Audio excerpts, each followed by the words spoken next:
G'day ladies and gents, welcome to War Thunder with Mags, and welcome to a couple of realistic battles I've got for you today. Two videos in fact, back to back. Today's videos are all about positioning. Now, the first battle of today, I'm in the BTD. We're on one of the Pacific Theatre maps. I can't actually remember the name of this one. The objective for ground forces, Allied forces or American forces control two islands in the centre of the map. Japanese forces have destroyers, cargo ships that deploy ground assault vehicles or landing craft to capture the islands, and the objective of the Americans is to stop that from happening or to wipe out all the enemy team. Too often people forget about that particular set of mission objectives on this map, and it becomes an all-out dogfight in the sky. Now what's happened here is there have only been two naval fighters spawned into this map. The rest have been B-17s or land-based fighters, so everyone's at altitude. I'm squatted up with Caden in his XP-50.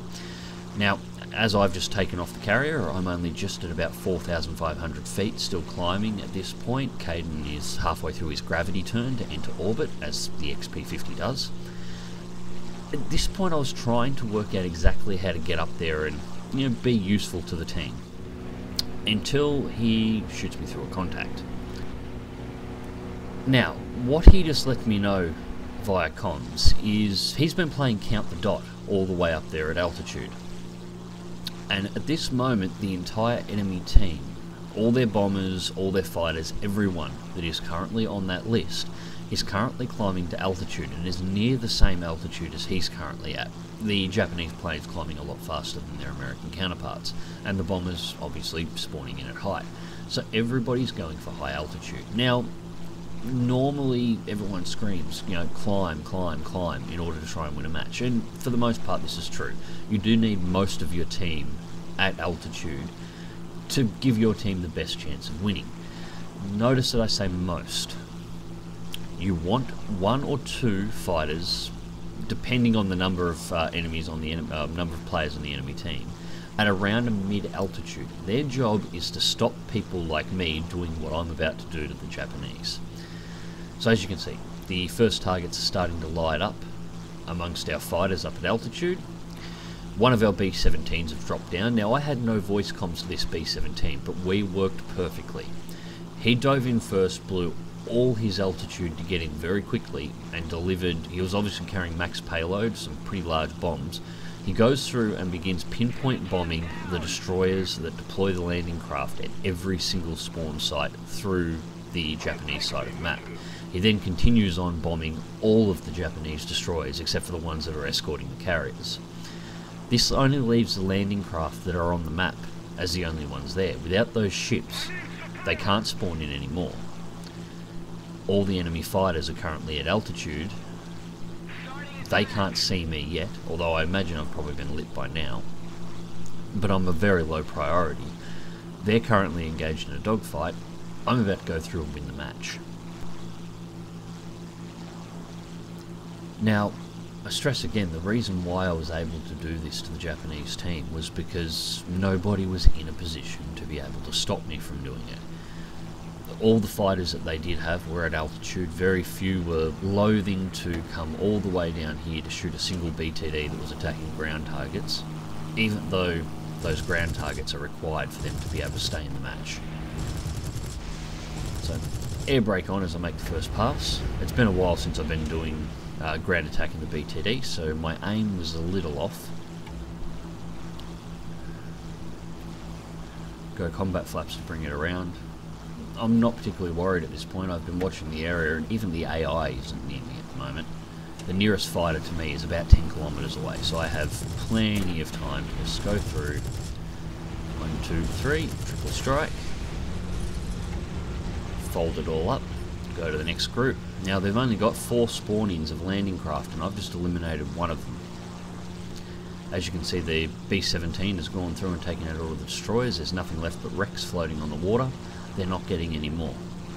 When all 4 sets of landing craft are destroyed, with the ships that have been B-17 has already taken out, this match is over.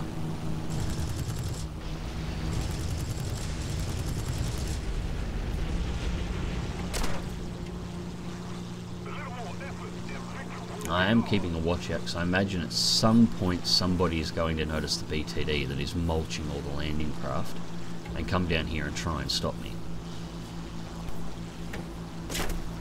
Turns out I may have been giving the Japanese team a little bit too much credit. Just quick tap of the air brakes to help bring the plane around.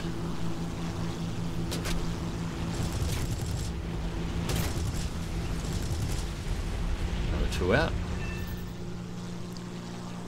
There's their Betty in the background trying to bomb our ships. I don't think it's managed to actually land a bomb on a single target at the moment. At least I haven't seen any hit or damage indicators come up for our ships. Meanwhile, our B-17 over there is running out of targets to blow up on this map.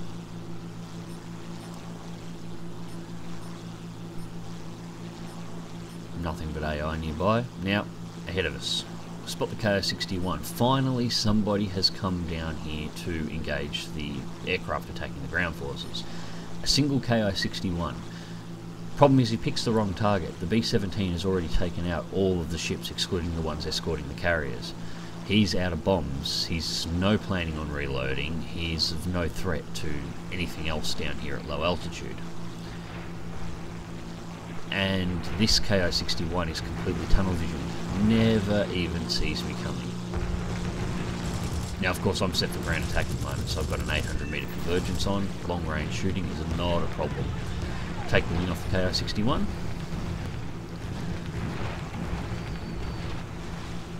Time to go deal with some more landing craft. B-17 makes it away.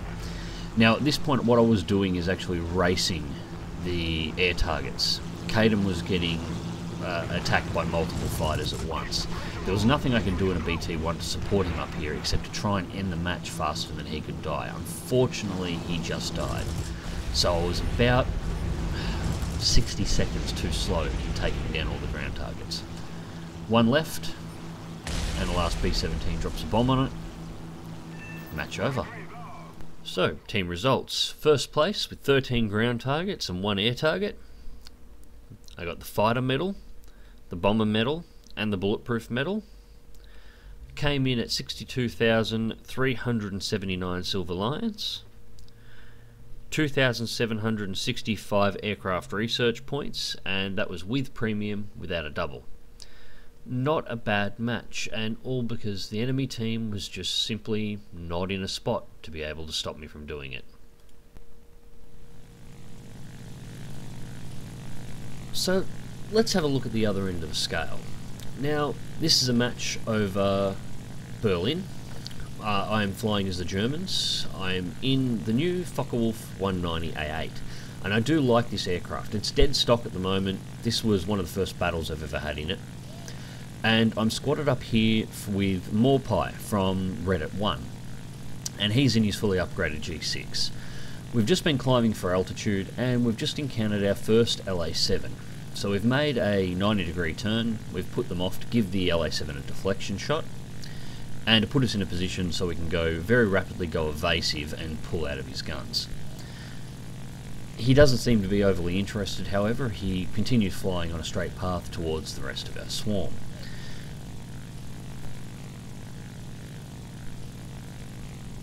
Now, this match is going to be about, well, basically the opposite side to the last battle. The last one was what happens if nobody goes low to defend the ground targets. This one is what if everybody does. That LA-7 you can see up there is the only aircraft that has gone to altitude this map. Me and Morpie don't realise it yet, but that's the only aircraft at altitude. We spend another 5 minutes cruising around up here watching what's going on, trying to work out where the hell the enemy team is. Mind you, we've been in the air for almost 10 minutes at this point, and we've finally encountered our first fighter. It's already dead and falling out of the sky, and there's nobody else. You can see I'm flicking the camera around rapidly, trying to locate other targets, looking for dots, but there's just nothing. Just had to kill the WEP because the stock Focke-Wulf 190 engine overheating problem has just kicked in. This thing doesn't seem to be too bad with it, to be honest. It takes a good 7 to 10 minutes of WEP before she finally cooks herself out. She is very slow to cool down though. You've got to really monitor the temperature. So again, we're just cruising around at the moment. I'm watching the horizon up here. Morpai is watching what's going on directly below us, trying to spot exactly where the targets are.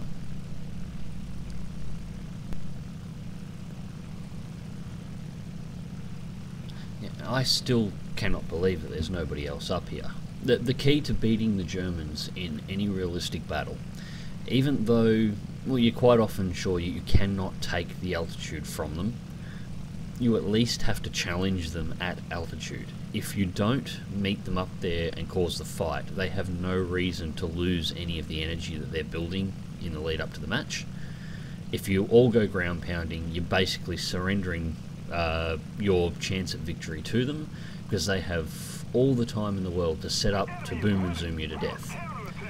Challenging them at altitude will at least cause a number of their fighters at altitude to fall and lose altitude in dogfights, and possibly cause their remaining fighters take the time from them that they need in order to be able to set up for optimal boom and zoom tactics. So even if you don't win the altitude, you drastically increase your chances of defeating them by meeting them at altitude.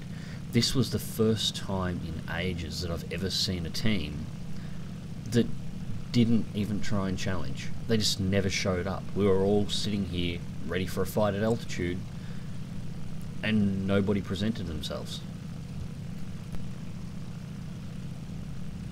Now, while I've been busy checking the horizon and confirming that there is nobody up here with us, we are sitting in prime real estate with no challenges whatsoever, Morpai has been counting the targets out on the ground, and there is a massive lemming train forming that includes all the players that are remaining in the match, along with all the bots that are remaining in the match, chasing a few of our low altitude aircraft around and bots around. That's all they're doing. So we're just in the process at the moment. Just kill the engines, bring it into shallow dive. Don't want to go too fast, don't want to rip the wings. This is a stock aircraft. I'm still not entirely sure on what its wing shear point is. We're just setting ourselves up to come in and finish them off. Now, part of the reason for the slow approach is obviously to reduce the risk of causing damage or destroying ourselves from overspeed, but also to give both myself and Morpai time to select and divvy up the targets on who's going for what. Now, his angle of attack is much better to engage the Spitfire and one of the LAs that is in low altitude down here, but there is an IL-10 that is down here too. Those things take a hell of a lot of a beating to take down, and my angle of attack is far better for the IL-10. So Morpai is going to sweep through and remove the fighters. I'm going to eliminate their heaviest target, and then we'll work out where we're at after that. So combat flaps on, weps in just to get my angles right. First burst into the wing, probably a little long. Still getting used to the guns on this. The four 151 20mm cannons are amazing. I'm just used to shooting the mixed cannons on the Focke-Wulf, the A5. More hits. No criticals yet, but I'm not expecting that of IL-10. These things take a pounding. Another burst through. That was a crit. I think I took out the elevator and you go straight into the ground. So that's my target eliminated. Morpai has swung through. He took out the Spitfire in a single pass. He's on the Yak 9 now. He's going for altitude. I get a sneaky hit in on the tail and let it go.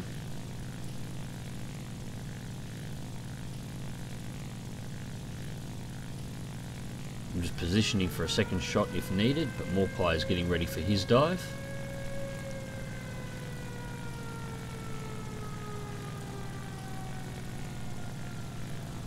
And there was never really any need to worry.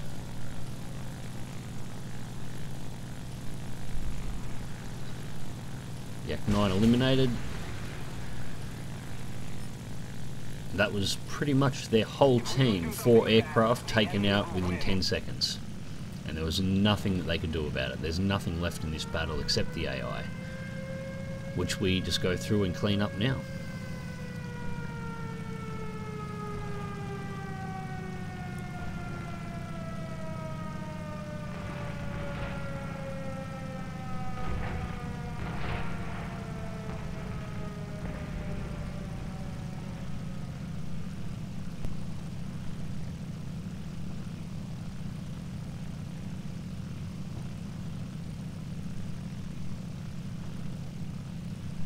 Stalking an I-16 in a Focke-Wulf 190A-8 is probably not really that fair.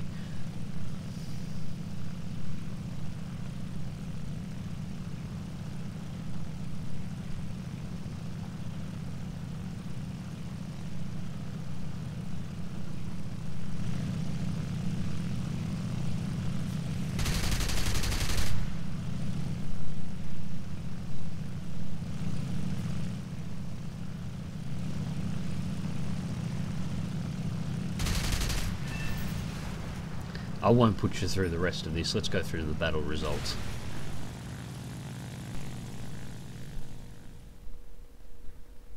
So, first place goes to Morpie with 2 player kills and 2 AI kills. I come in second place with 1 player, 1 AI. I take the fighter, the bulletproof and the on-hand awards. 57,900 Silver Lions, 10,844 aircraft research points, and just under 5,000 modification research points, which got me the radiator and the A5. Now, this whole battle took just under 15 minutes, but because the enemy was out of position and we were in position, because we were not challenged, the actual engagement that won or lost this battle took under 15 seconds. The entire enemy player base was eliminated in a single boom and zoom pass by 3 fighters. Morpie took 2, I took 1, and one of the other players on our team took out the final and remaining player aircraft. And after that it was a simple matter of sweeping up the remaining AI. So, positioning. Make sure at least yourself and as many members of your team are in the right spots or in the spots that they need to be as possible. Otherwise, you're simply going to be outplayed by the enemy team. Hope you enjoyed this video. Click like if you do, subscribe if you want to see more. Fly smart, fly safe, and I'll catch you in the skies.